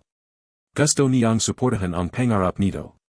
Pero may bahagi sa kanya na natatakot maiwan kasama ang katahimikan. Nung una nilang makita si Aling Rosa, silang tatlo lang ang magkakapit bisig laban sa mundo. Ngayon, pakiramdam niya unti-unti nang nagbabago ang lahat. At minsan, nakakatakot ang pagbabago. Dumating ang araw ang pag-alis ni Joel papantang Manila. Mas mabigat ayan kaysa nung anang beses itong umalis papantang siyudad. Dahil ngayon, mas malayo na. Mas matagal bago makawi. Mas maraming bagay ang maring magbago. Habang nasa terminal sila, paulit-ulit na inaos ni Aling Rosa ang kwelyo ang polo ni Joel. Kumain ka palagi ha? Opo, Lola. At huwag magpapalipas ang gutom. Opo. At kapag may sakit ka. Magpapahinga pa ako. Napatawa si Aling Rosa kaya't nayak na. Talagang minamemorya mo na sinasabi ko. And gumatay si Joel pero halatang pidgel ang emosyon. Bigla niyang nayakap ng mahigpit ang matanda. Babalik pa ako. Hindi mo kailangang mangako agad. Pero gusto ko pang umuwi lagi sa inyo. Unti-unting tumulo ang luha ni Aling Rosa. Basta abutin mo mga pangarap mo. Nayakap din ni Joel si Ana. 8 na tawag mo sa akin pagbalik ko ha, pabarang sabi ni Ana habang umiyak. Mas matanda pa rin ako seo. Pareho silang natawa kaya't lumuluha. Pagkatapos, lumapit si Joel kay Marco. Tahimik silang nagkatingin. Kuya. Biglang yumakap si Joel sa kanya. Salamat. Hindi agad nagsalita si Marco. Mahigpit lang niyang nayakap ang kapatid. Galingan mo. Hindi mangyari lahaing, kung hindi dahil seo. Napapikit si Marco. Sulatan mo, yen. At nang tuluyang umalis ang bus, pakiramdam ni Marco ay may part na naman ang buhay nila ang papaleo. Pag-uwi nila sa bahay, mas ramdam ang katahimikan. Wala na ang boses ni Joel na mahilig magwento tungkol sa science at mga imbensyon. Wala na ang batang laging nagbabasa sa ilalim ng law tuwing gabi. Napansin ni Ana na mas lalo na namang naging tahimik si Marco. Kumusta ka? Ayos lang. Sinanggaling ka rin. Napanjiti ng bahagya si Marco. Namamiss ko lang siya. Ako rin. Tahimik silang dalawa. Maya-maya, lumabas si Aling Rosa dala ang mainit na sa. Alam ninyo, sabi niya habang inabat ayan sa kanila, kapag mahal mo ang isang tao, minsan kailangan mong hayang lumayo sila para mahanap nila sarili nila. Napatingin si Ana sa kanya. Pero hindi ba ko nalalungkot. And gumatay si Aling Rosa habang nakatingin sa bakantang upuan ni Joel. Sobra. Tahimik siya sandali bago nagpatuloy. Pero mas masaya ako dahil nakikita kong unti-unti nang natutupad mga pangarap ninyo. Unti-unting lumapas ang panahon. Madalang nang makawi si Joel dahil sa dami ang ginagawa sa Manila. Pero halos gabi-gabi itong tumatawag. At bawat tawag nito ay inabangan nilang tatlo. Lola. Nakapasa pa ako sa national exam. Kuya. May internship pa ako. 8 Ana. May pasalubong ako pag-uwi. At sa bawat tawag, unti-unting nabubuo muli ang saya sa bahay. Samantala, si Ana naman ay nagsimulang mapansin sa bayan dahil sa magandang boses niya. Madalas siyang imbitahan sa mga singing contest at programa. Isang araw, may lumapit na talent scout matapos siyang kumanta sa pista. May potential ka. Nagulat si Ana. Pa? Kung gusto mo, pwede kitang dalhin sa Manila para mag-audition. Biglang natigilan si Ana. Manila. Perhom lugar kung saan naroon si Joel. Perhom lugar na maring magbago ang buhay niya. Pag-uwi niya, excited niyang ay kinuwento ayan. Talaga, masayang sabi ni Aling Rosa. Opo. Di wow, sikat ka na, pangazar ni Marco. Kuya naman. Nagtawanan Sila. Pero habang nagtatawanan ang lahat, may kung ano mabigat na namuo sa dibdib ni Marco. Dahil alam niyang kapag natuloy ayan. Siya na lang at si aling Rosa ang maywan. Kinagabian, tahimik siyang nagakampuning surang upuan sa labas ng lapitan siya and Iana. Galit ka ba? Napalinggan siya. Ha. Hindi Parang ayamong umalis ako. Tahimik si Marco. Hindi naya alam paano sasabihin ang totoong nararamdaman naya. Natatakot lang ako. Bakit? Napabantang hininga siya. Kasi mabilis magbago ang mundo. Tahimik si Ana habang nakatingin sa kanya. Kuya, hindi naman ibig sabihin na alis kami, iwan ka namin. And gumatay ng bahagya si Marco. Alam ko. Lumapit si Ana at yumakap sa kanya mula sa likod. Ko ni Lola ang tahanan namin. Biglang nanikip ang dibdib ni Marco. Dahil ayan din ang dahilan kung bakit nahihirapan siyang mag-let go. Pagaraning ilang linggo, dumating ang sulat mula Manila. Natanggap si Ana para sa malaking audition. Halos mapadalan siya sa saya habang yakap-yakap ang papel. Lola. Kuya. Napayak si aling Rosa habang tumatawa. Dios ko, sunod-sunod ang bayaya. Pero napansin ni Ana ang pananahimik ni Marco. Kaya ko pa ba talaga, tanong niya kay aling Rosa. And gumatay ang matanda. Anak, minsan binibigyan tayo ang Diyos ang oportunidad dahil alam niyang kaya natin. Tahimik na napatingin si Ana sa sulat. At habang pinagmamasdan siya ni Marco. Antay-antay niyang naramdaman ang bagay na matagal na niyang iniiwasan. Lumalaki na sila. At balang araw. Maring matchapad ang pangakang minsang kinatatakutan niya. Na maywan siyang mag-isa kasama ang matandang minsang shumachip sa kanilang tatlo mula sa ulan at gutom, hindi naging madali ang decision ni Ana tungkol sa pagpunta sa Manila. Sa tuwing nasip niya ang oportunidad na naghihintay sa kanya roon, sumasaya siya. Pero kasabayang saya ay ang bigat sa dibdib tuwing nasip niyang maywan sina aling Rosa at Marco. Ilang gabi siyang hindi makatulog. Tahimik lamang siyang nakahiga habang nakatingin sa bubonging bahay nila. Sa kabilang higan, mahiming nang natutulog si aling Rosa. Samantalang si Marco na may wala pa ring uwi dahil sa trabaho. Maya-maya, bumukas ang pinto. Tahimik na pumasak si Marco dala ang pagod niyang katawan. Kuya, mahanang tawag ni Ana. Nagulat siya. Hindi ka pa tulog. Yumupo si Ana. Puwid pa ba tayong magyusap. And gumatay ng bahagya si Marco kayat halatang pagod. Oh, ano yan? Tahimik sandali si Ana bago nagsalita. Ayaw ko pang umalis. Natigilan si Marco. Bakit naman? Ko ni Lola lang maywan dito. Parang may kung anong kumarat sa puso ang binafa. Gusto niyang sabihin na manatalay na lang ito. Na huwag nang umalis. Nasapat na ang simple nilang buhay basta sama-sama sila. Pero nang malala niya lahaing sakripisyo ni aling Rosa para sa kanila.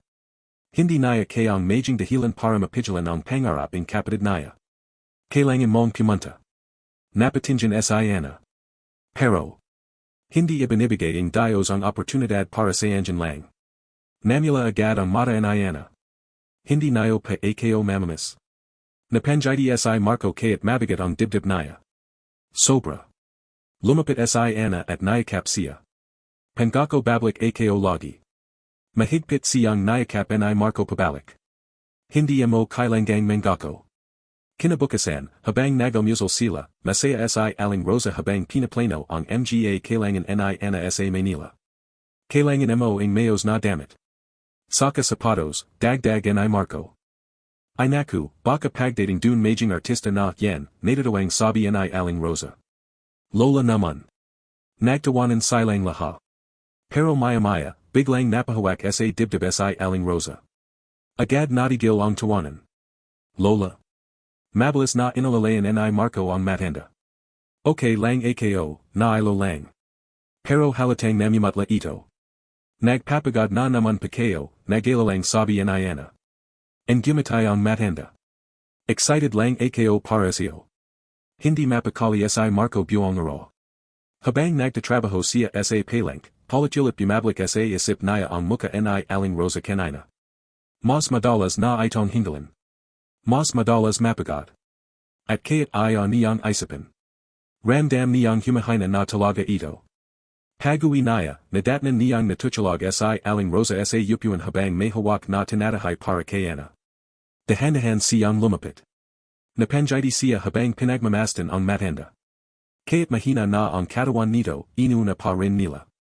Marahang tinakpan niya ito in kumat. Pero biglang nagising si aling rosa. Marco?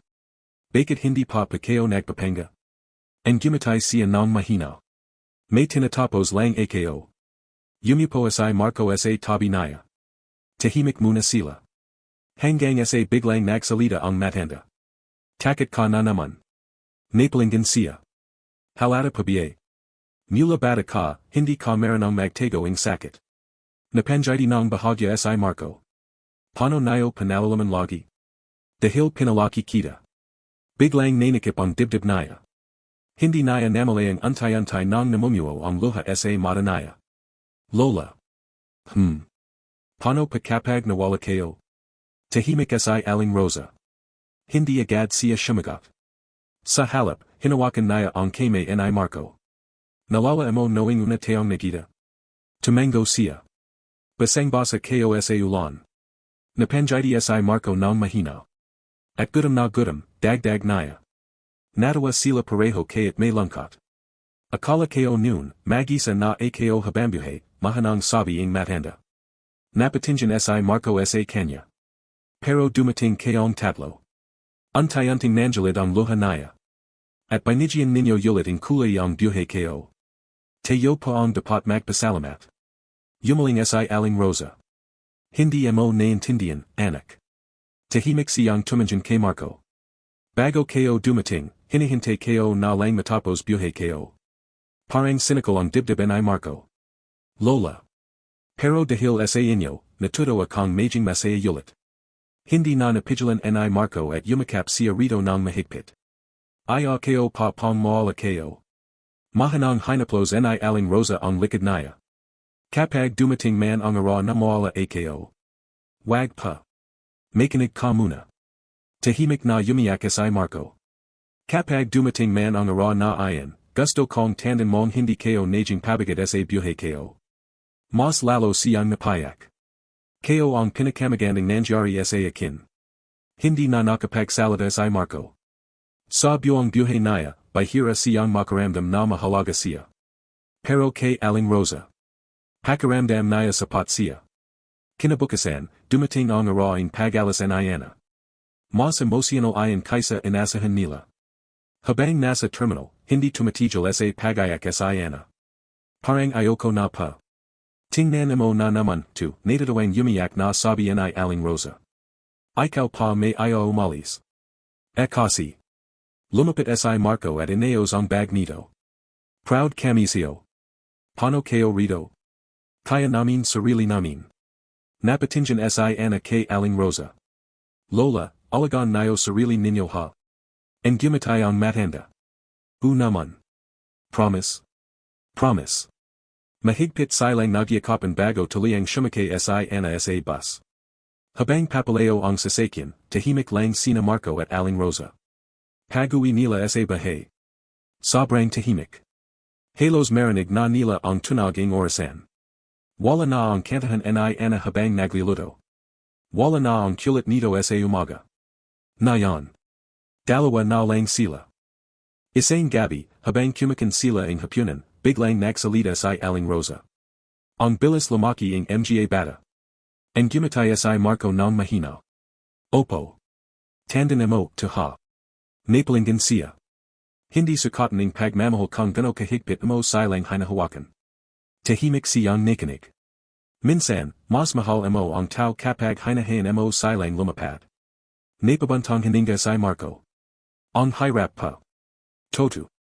Tahimik silang kumain. Pero maya-maya, napansin ni Marco na hindi na halos ginagala ni aling rosa ang pagkain. Lola. Ang gumatay ito. Busog na ako. Pero alam ni Marco ang totu. Mahina na talaga ang katawan nito. At habang pinagmamasdan niya ang matandang minsang sa malba sa kanila. Antay-antay niyang nararamdaman ang takot na matagal niyang iniwasan. Na maring dumarating na ang ara na pinakamaharap tanggapin sa buhay nila, mula ng umalis sa ana, mas naging tahimik ang bahay nila. Hindi lang dahil wala na ang boses nito na laging kumakanta habang naglilinis, kundi dahil parang antay-antay ring bumagal ang takbo ng ara para kay Aling Rosa. Mas madalas na siyang nakapo lang sa may bintana. Tinitingnan ang bakuran na dadiway sabay-sabay nilang inalagaan. Marco, mahanang tawag niya isang umaga. Opo, Lola. Alam mo ba, ang daming nagbago. Yumupo si Marco sa tabi niya. Mas maganda pa ba o mas malungkot? Ang gumatay ang matanda ng mahina. Pareho. Napatingin si Marco sa kanya. Hindi niya may paliwanag pero pakiramdam niya may ibig sabihin ang bawat salitang lumalabas sa bibig ng matanda na yan. Parang mas mabagal. Mas mabigat. Mas may lalim. Isang hapon, habang nagayos si Marco ng bakod, bigla siyang tinawag ng kapitbahay. Marco. Dali. Nataranta siya. Pagpasak niya sa lobing bahay, nakita niyang nakahawak sa dibdib si Aling Rosa habang nakapo sa sahig. Lola. Agad siyang lumapit at inalalayan siya. Hindi pa ako makahinga, mahanang sabi ng matanda. Nanginginig ang kamay ni Marco habang sinasubukan siyang buhatin. Magpakatatag pa kayo. Marco. Lola, huwag pa kayong magsalita. Mabilis siyang tumakbo palabas para humingi ng tulong. Ilang minuto lang ay may kasamang kapitbahay at sinagad nila si Aling Rosa sa ospital. Habang nasa bayahi, hawak-hawak ni Marco ang kamay ng matanda ng mahigpit. Hindi pa kayo pwedeng mawala, paulit-ulit niyang bulong. Pero hindi sumasagot si Aling Rosa. Nakatingin lang ito sa kanya. Parang sinasubukang ang gumatay kaya't hirap. Pagdating sa ospital, muling inaga ang mga Dr. si Aling Rosa. At muling naiwan si Marco sa malamig na pasilyo. Ngunit sa pagkakataong ito. Hindi na lang siya kasama ni Anna at Joel. Mag-isa na lang siya. Ang alaing ospital ay parang mas matindi sa mata niya. Ang bawat tunaging pintuan ng emergency room ay parang tumutasak sa dibdib niya. Hanggang sa dumating si Joel, hinahingal, bagong dating mula Manila. Kuya. Joel, mahanang sabi ni Marco. Agad silang nagyakap. Nasan si Lola. Hindi agad nakasagot si Marco. Dahil sa anang pagkakataon. Hindi niya alam kung paano sasabihin ang toto. Maya-maya, lumabas ang doktor. Tahimik ang lahat. Family ng pasyente. Dok, nanginginig na sabi ni Joel, kamusta pa siya? Huminga ng malalim ang doktor. Critical ang kondisyon niya. Parang gumuho ang mundo nilang dalawa. Ginagawa namin ang lahat. Hindi na napigilan ni Joel at napapo siya sa sahig. Hindi pa pwede, umiyak niyang sabi. Hindi pa. Si Marco naman ay nakatayo lang. Tahimik. Pero ang kamay niya ay nanginginig na parang mawawalan ng lakas anyamang oras. Pwede pa ba namin siyang makita, mahanang tanong niya. Tumango ang doktor. Pero sandali lang. Pagpasak nila sa ICU, ang anang bumanggad sa kanila ay si Aling Rosa na nakakabit sa maraming tubo. Napahinto si Joel. Lola. Dahan-dahan silang lumapit. Lola, anito na pa si Joel, mahanang sabi ni Marco. Dahan-dahang iminulat ni Aling Rosa ang mata niya. At sa sandaling ayan. Parang lumiwanag ang buong mukha niya. Mga anak. Umiyak si Joel habang hinahawakan ang kamay niya. Lola, sorry pa, hindi pa ako agad nakawi. Yumaling ang matanda. Hindi mo kailangang magsari. Lumapat ang tingin niya kay Marco.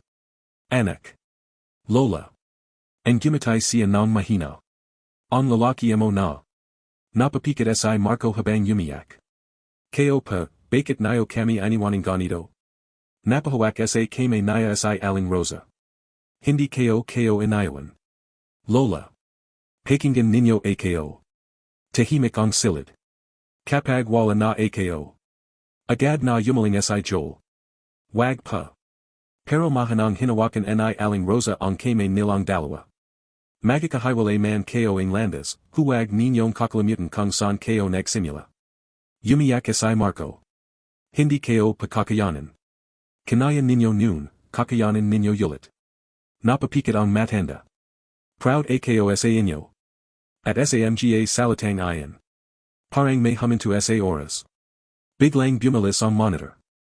Nagingay ang mga makina. Code Blue. Labas KO. Nataranta ang mga doctor.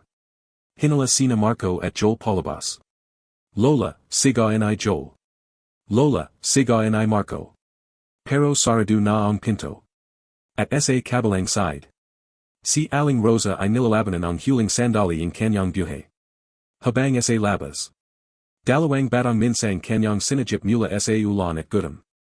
Ay umiyak na parang nawawala na rin ang kanilang mundo, ang mga sandaling sumunod ay tila bumagal ang mundo para kina Marco at Joel. Sa labas ng ICU, hindi na nila marinig ang maingay na palagid ng ospital, tanging saraling paginga at mga hikbi lamang ang manjanjibaba. Hindi puwid, palachulit na bulong ni Joel habang nakaluhad sa saig. Hindi pa patapos, 2. Tahimik lang si Marco. Pero ang kame naya, nakayuko, nakasara ng mahigpit, nanginginig na parang may pilit pinapigilan. Hindi siya umiyak ng malakas. Pero untayanting bumabagsak ang luha naya, isa-isa, tahimik, mabigat. Maya-maya, lumabas ang doctor. At sa isang tinjin pa lang nito. Alam na nila. Hindi na kailangang magsalita. Time of death, mahanang sabi ng doctor.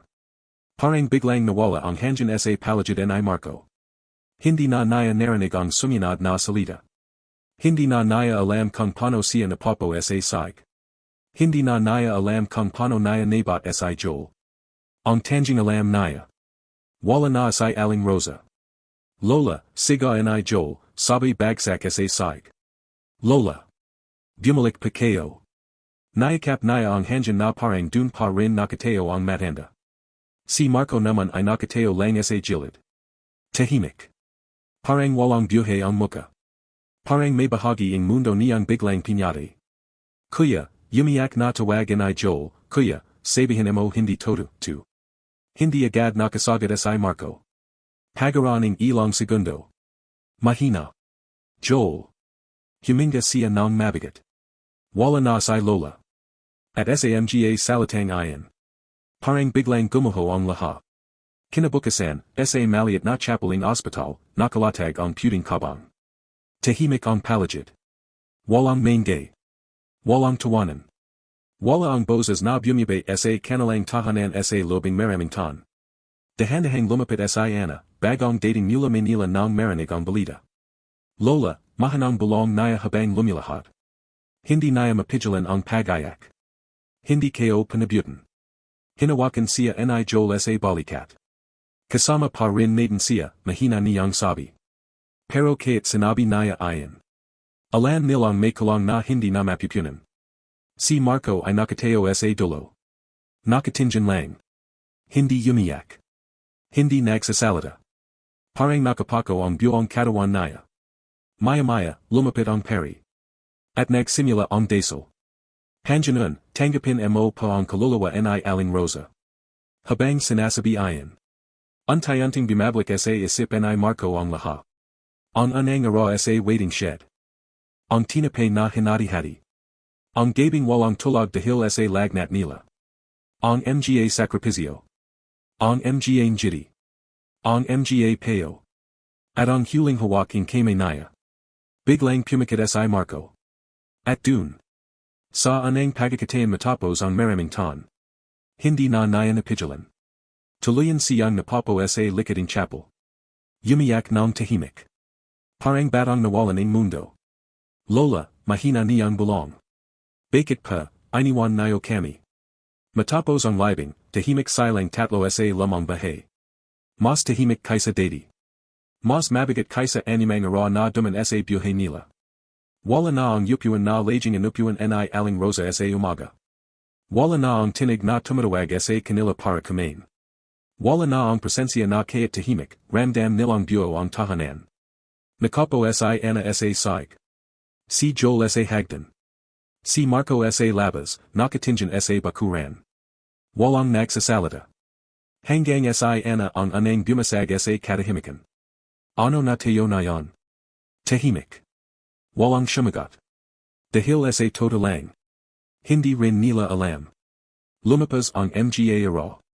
Hindi naging madali. Si Joel Bumalik sa Manila pero hindi na ganun kasigla. Si Ana Pachaloy sa Pagawit pero laging may lungkot sa mata. Si Marco Nanadalay sa Bahay. Mag-isa.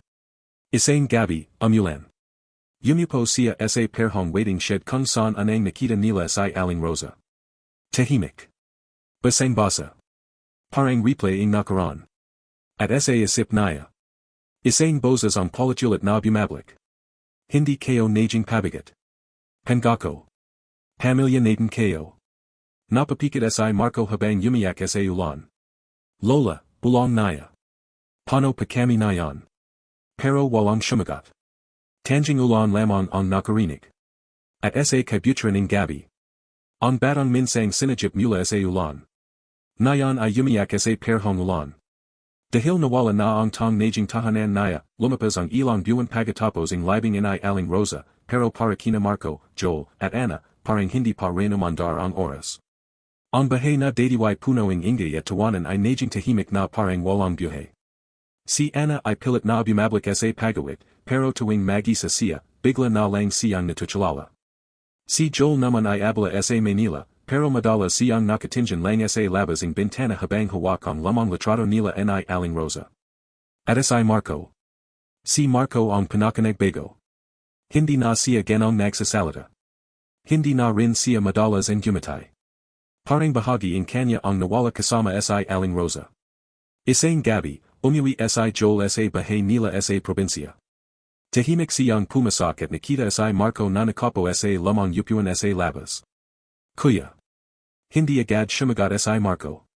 Tila matagal bago naya narinig ang boses ni Joel. Bakit ka umuwi, mahanang tanong naya. Yumupo si Joel sa tabi naya. Hindi kayo na kaya sa Manila mag-isa. Tahimik. Namamiss kayo siya Aurora, dugtong ni Joel. Dahan-dahang tumango si Marco. Akayo rin. Hindi na sila nagsalita. Maya-maya, dumating si Ana mula sa isang maliit na event na sinalihan naya sa bayan. Hawak naya ang isang sobre. Kuya. Joel. And gumatay siya kaya't halatang pagod. Ano, yan, tanong ni Joel. May offer pa ako. Nagkatingin silang dalawa. Ano? May nag-invite sa akin sa isang malaking music competition sa Manila. Biglang natahimik si Marco. Parang may mabigat na dumagan sa dibdib naya. Manila na naman, mahanang bulong naya. Napatingin si Ana sa kanya. Kuya. Hindi kayo sinasabing huwag, mabilis niyang dagdag. Ngunit halata ang sakit sa boses naya. Pero parang, laha umalis. Tahimik si Ana. Lumapit siya at yumupo sa harapan ni Marco. Hindi pa kami umalis sa inyo. Napanjiti si Marco ng mapit. Lagi niyong sinasabi, yen. Dahil tota naman pa. Tumingin si Joel. Kuya, hindi mo ba nasip? Kung hindi tayo alis, paano natin mababat ang mga pangarap natin? Tahimik si Marco. Dahil alam niyang tama ang kapatid naya. Pero hindi pa rin maala sa kanya ang takot. Takot na kapag umalis sila. Wala na talagang matatira. Isang gabi, habang tahimik ang bahay, nagising si Marco dahil sa mahanang kalaskos. Paglabas naya, nakita naya si Ana na nakapo sa side habang umiyak. Ana. Agad itong nagpunas ang luha. Kuya. Bakit ka umiyak? Tahimik si Ana sandali. Parang hindi kayo pakaya. Yumupo si Marco sa tabi naya. Ano? Yung umalis, nang wala si Lola. Biglang nanikip ang dibdib ni Marco. Hindi naya alam kung paano sasagot. Kuya, mahanang sabi ni Ana, paano kung makalimutan natin siya habang abla tayo sa pangarap natin? Napaling si Marco. Hindi. Pero natatakot pa ako. Napahinga ng malalim si Marco. Alam mo, mahanang sabi naya, ako rin. Tahimik sila. Maya-maya, hinawakan ni Marco ang kamay ni Ana. Pero si Lola, hindi naya tayo pinalaki para matakot mabuhay. Napatingin si Ana sa kanya. Pinalaki naya tayo para magpatuloy. Dahan-dahang tumango si Ana. Kasama pa siya sa lahat ang gagawin natin. Kasama. Kinabukasan, nagdesisyon si Ana na tanggapin ang offer sa Manila. Tahimik ang kanilang paghahanda. Pero sa pagkakataang ito, hindi na ganun kabigat tulad dati. Dahil natutunan nilang dalhin ang alaala ni Aling Rosa hindi bilang sakit. Kundi bilang lakas. Sa terminal, magatabi silang tatlo muli. Kuya, sabi ni Ana. Tumango si Marco. Galingan mo. Babalik pa ako agad. And gumatay siya ng mahina. Hindi mo kailangan magmadali. Napayakap si Ana sa kanila. Matagal. Mahigpit. Parang ayaw bumitaw. At sa sandaling iyan. Ramdam nilang kayat wala na si Aling Rosa. Naiwan nito ang isang bagay na hindi kailanman mawawala. Isang pamilya na hindi sanayra ang pagawala. Kundi mas lalong pinatabi nito. Habang umandar ang bus. Tahimik na tumayo si Marco sa terminal. Tumanjan sa papaleo na sasakyan. At mahanang bulong naya sa hanjan. Lola. Ginagawa pa rin namin. At sa kabuturan ng puso naya. Alam niyang kayat wala na ito sa mundo. Hindi pa rin natapos ang kwento nilang binyo nito mula sa isang maulan na araw sa isang surang waiting shed, pagkatapos umalis ni Ana Papantang Manila, mas lalong maging tahimik ang buhay nina Marco at Joel sa probinsya. Ngunit sa pagkakataang ito, hindi na ganun kabigat ang katahimikan. May halong pagtanggap na, kayat papano. Si Marco ay bumalik sa palang karoro. Si Joel naman ay nagpatuloy sa pag-aral at part-time na trabaho sa siyudad, pero madalas na umuwi tuwing weekend. Isang Sabado ng umaga, nagising si Marco ng maga at napansin niyang may nakalagay na kahan sa may pintuan. Para kay Kuya Marco. Nakasulat ayon sa maliit na papel. Dahan-dahan naya itong binuksan. Mga lamang litrado. Mga gamit ni Aling Rosa. At isang sulat. Nang makita naya ang sulat, biglang nanlamig ang kamay naya. Kilalang kilala naya ang sulat kamay. Lola. Yumupo siya sa side habang dahan-dahang binubuksan ayon. Marco, anak ko. Biglang napapikit siya sa anang linya pa lang. Kung nababasa mo ito, ibig sabihin nasa tamang oras na ang lahat. Lumalim ang hininga naya. Hindi ako perfecto. Marami akong pagkukulang. Pero isa lang ang sigurado ako, minahal ko ng buong puso ko. Napahuwak siya sa dibdib naya. Parang bumabalik lahaing alaala. Alam kong natatakot ka na maywan. Pero anak, hindi kita iniwan. Napalya si Marco. Iniwan ko lang ko sa mundo para matutunan ninyong mabuhay ng hindi umaasa sa akin. Yumaling siya habang umiyak. Hindi. Lola. Kapag nakaramdam ka ng lungkot, pumunta ka sa lugar kung saan tayo anang nakita. Biglang natigilan si Marco. Waiting shed. Dun mo ako palaging malala. Tahimik ang palagid. Tanjing hikbi naya ang marinig.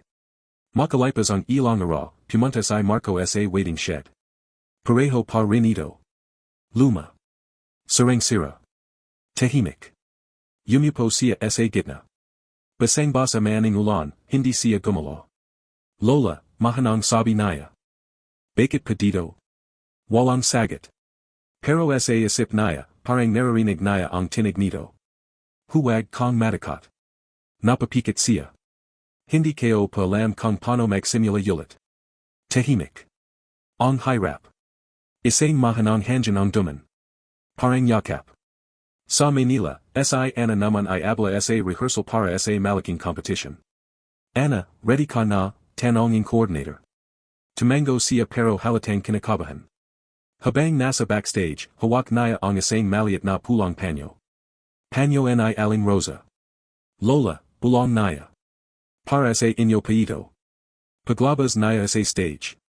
Sandaling nanlamig siya. Malawanag ang alo. Maraming tao. Pero sa isip naya. Isang muka lang ang hinahanap naya. Ang gumatay siya ng mahina. At nagsimulang kumanta. Hindi para manalo. Hindi para sumikat. Kundi para sa tong nagturo sa kanya kung paano mahalin ang musika. Sa probinsya, si Joel naman ay nakatanggap ng bagong scholarship opportunity abroad. Dumating siya sa bahay dala ang sulat. Kuya. Napalingan si Marco. Ano yan? Tahimik si Joel sandali bago and gumatay. Japan. Biglang natahimik si Marco. Malaki, 2.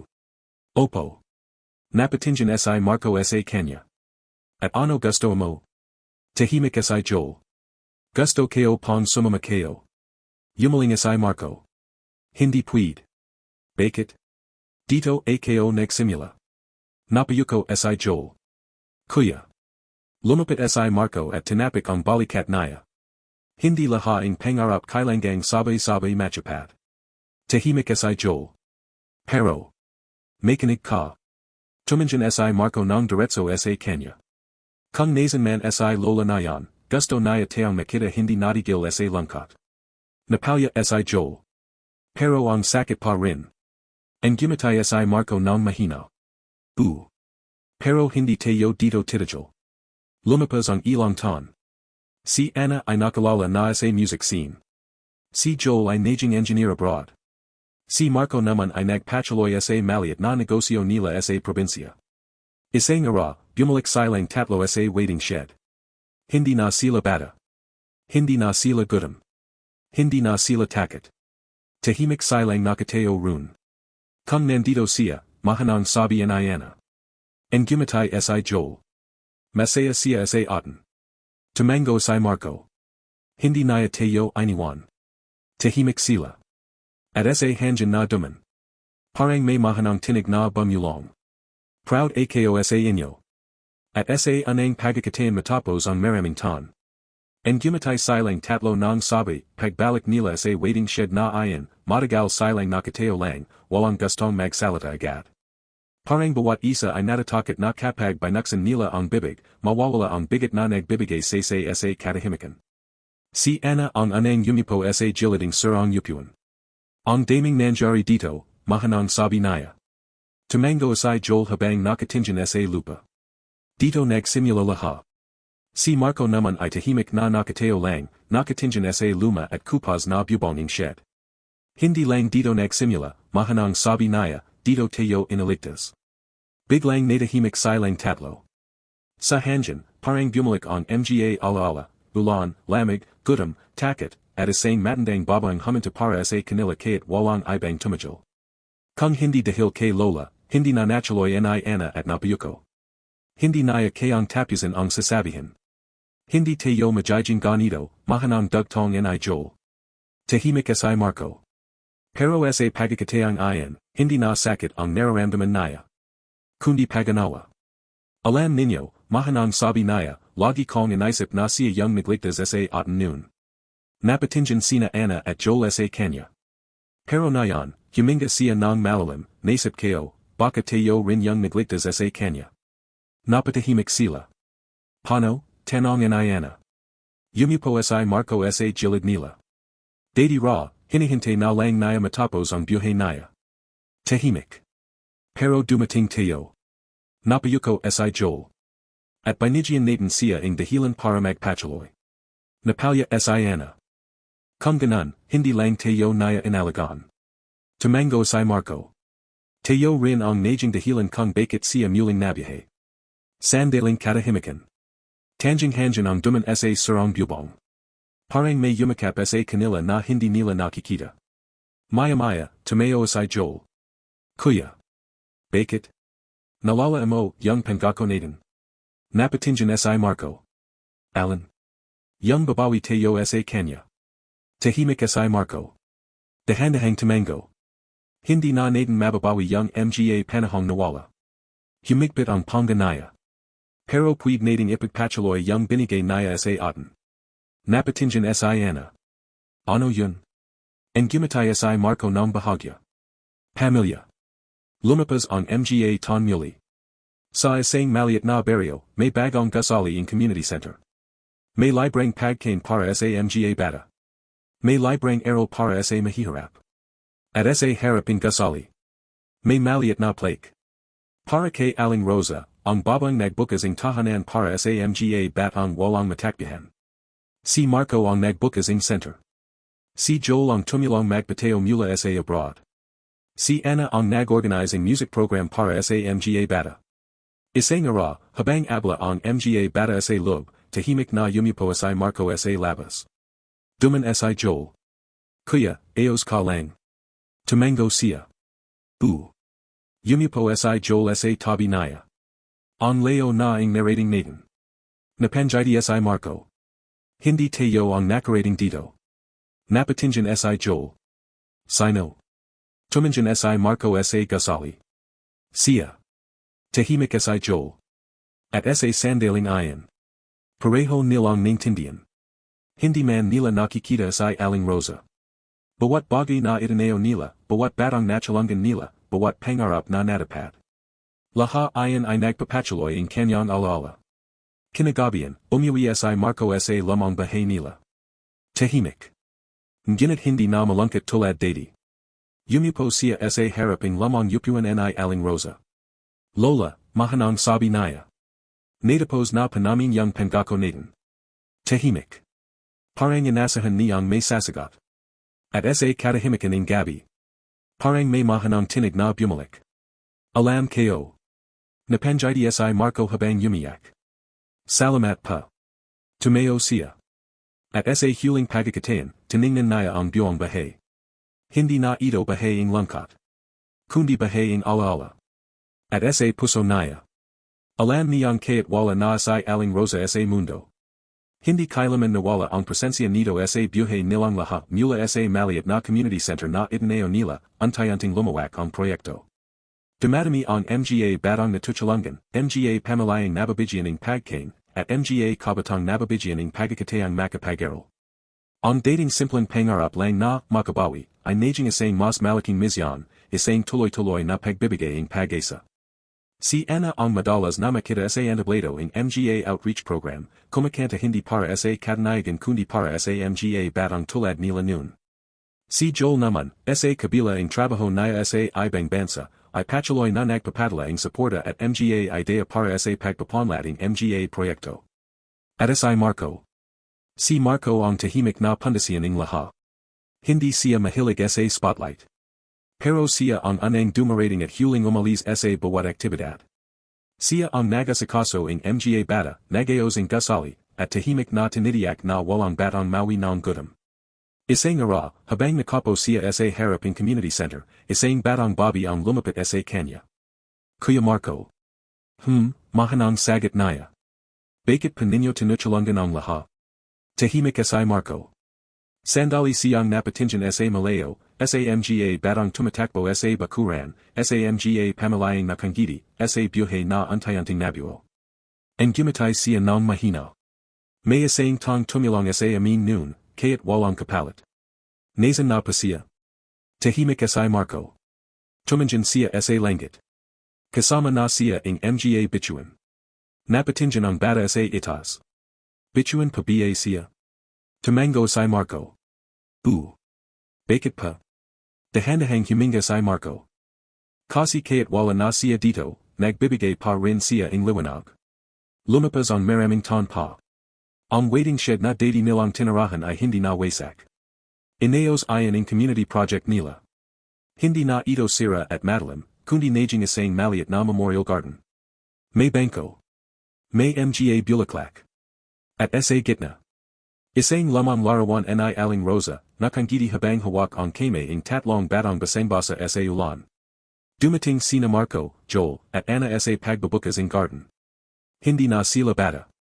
Hindi na rin sila kasing gulo ang dati. Pero sa mata nila, naroon pa rin ang perhong alaala. Tahimik silang lumapit sa larawan. Si Ana ang unang nagsalita. Lola. Napalya siya. Natupad na panamin. Si Joel ay tahimik lang, nakatinjan sa larawan. Kung nandito ka lang sana. Napahawak siya sa dibdib. Mas proud ka pa sana na yan. Si Marco ang huling nagsalita. Dahan-dahan siyang lumihad sa haraping larawan. Lola. Mahabang katahimikan. Tanjing-hanjan ang sumagot. Hindi na pumasakit. Napatinjan sina Ana at Joel sa kanya. Ang gumatay si Marco habang umiyak. Salamat pa sa lahat. Tumayo siya. At sa kabuturan ng puso niya. Wala na ang takot. Wala na ang lungkot na bumabalot noon. Nandun na lang ang isang bagay na nanatili mula simula hanggang dulo. Pasasalamat. Habang papalubag ang ara, magkakatabi silang tatlo sa haraping memorial garden. Tahimik. Pero hindi na mabigat. Kuya, mahanang sabi ni Ana. Sa tinjin mo, nazan na siya nayon. Tumanjan si Marco sa langit. Kung nazan man siya. Huminga siya ng malalim. Sigurado akong masaya siya. Tumango si Joel. Dahil hindi nasayang lahat. Napanjidi si Ana. Dahil tuloy pa rin. At sa huling liwanag ng araw. Parang may isang mahanang presensya na yumakap sa kanilang tatlo. Hindi nakikita. Hindi nahahawakan. Pero ramdam na ramdam. Ang babaeng minsang nagbukas ang kanyang tahanan para sa tatlong batang basangbasa sa ulan. At nagawa ng isang pagmamahal na hindi kailanman magawakas.